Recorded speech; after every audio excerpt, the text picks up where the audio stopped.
একমাত্র পড়াশোনা বাদ দিয়েই মনে হয় দুনিয়ার সকল কাজ করতে সবারই খুব ভালো লাগে। আমি যে এত বড় হয়ে গেছি, খুব বেশি বড় হইনি, ছোটই আছি, তবুও মনে হয় আমার পড়তে বসতে একদমই ভালো লাগে না। আর আদার্স কাজ তো খুবই ভালো লাগে। তো সেরকমই একটা দিন কেটেছিল গতকালকে। নমস্কার সবাইকে, আশা করি সবাই ভালো আছেন। প্রথমে দেখতেই পারছেন সকালে আমি নাস্তাটা আজকে নুডলস দিয়ে করেছিলাম। শীতের সবজি দিয়ে নুডলস কিন্তু আমার বেশ লাগে। আর এরপর সারাদিন কোনো কাজে করিনি, শুয়ে বসে দিন কাটার পর দুপুর হয়ে গেছে। আর আজকে খেয়েছিলাম বেগুন ভাজা। বেগুন ভাজা আমার খুবই ভালো লাগে, এর জন্য আমার শাশুড়ি প্রতিদিন আমার জন্য বেগুন ভাজা ভেজে দেয়। আর এরপর খেয়েছিলাম মাছের তেল।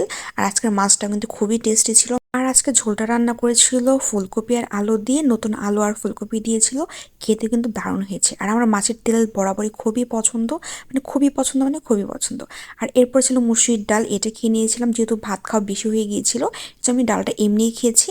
দুপুরে খাওয়া দাওয়ার পর ভেবেছিলাম একটু পড়তে বসবো, কিসের পড়াশোনা, ওই যে বিকালবেলা একটু ফোন নিয়ে বসেছি আর আমাদের বিয়ের ছবি নিয়ে ভিডিও করা শুরু করে দিয়েছিলাম।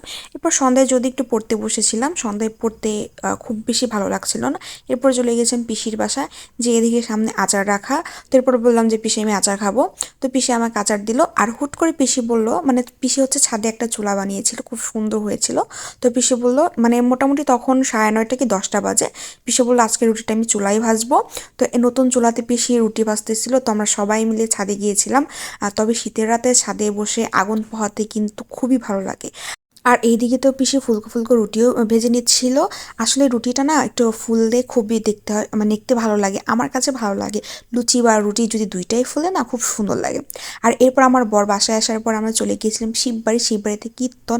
শিববাড়িতে যাওয়ার কারণ হচ্ছে আরেকটা জিনিস, সেটা হচ্ছে গরম গরম খিচুড়ি খাওয়া।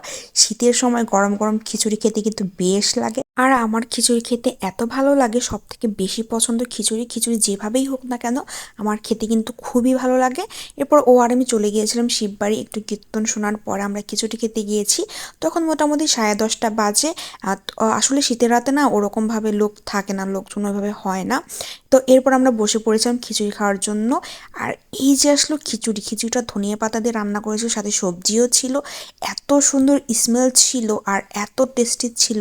একদম ধোয়াটা খিচুড়ি ছিল, হাত দিয়ে ধরতেই পারছিলাম না। খিচুড়িটা কিন্তু বেশ লোভনীয় ছিল। এরপর খাওয়া দাওয়া শেষ করার পরে আমরা বাসায় চলে আসছি। আর বাসায় আসার সময় কিনে নিয়েছিলাম নিমকি। আমার আরেকটা জিনিস সব থেকে বেশি পছন্দ, সেটা হচ্ছে নিমকি। নিমকি কিন্তু আমার খুবই ভালো লাগে। আর এই নিমকিটা কালকেই ভাজা ছিল, একদম গরম গরম নিমকি ছিল। এরপর আমরা নিমকি কিনে নিয়ে আসলাম। আর এখানকার লাইটিংটা খুবই সুন্দর লাগছিল। আসলে রাতের সময় রাস্তায় এরকম লাইটিং থাকলে না আমার কাছে খুবই ভালো লাগে। আর আমার তো একটা পুরনো অভ্যাস, আমি লাইটিং দেখলেই ভিডিও করব। তবে আমার বন্যা আমাকে কালকে না একদমই পাত্তা দিচ্ছিল না। ও আসলে একজনের সাথে কথা বলতেছিল, তো এর কারণে হচ্ছে না আমাকে কোনোভাবেই পাত্তা দিচ্ছে না। তো আর কি করার, আমি একা একাই ভিডিও করছিলাম, ও একটু একটু তাকাচ্ছিল, আবার কথা বলতেছিল। তো সব মিলে কালকের দিনটা, মানে সকাল থেকে রাত পর্যন্ত খুবই ভালো গিয়েছে। পড়া বাদ দিয়ে দিনটা আসলে এমনি অনেক ভালো যায়। আজকের ভিডিওটি এই পর্যন্তই। ভালো লাগলে আমার ভিডিও লাইক ফলো করবেন। ধন্যবাদ সবাইকে।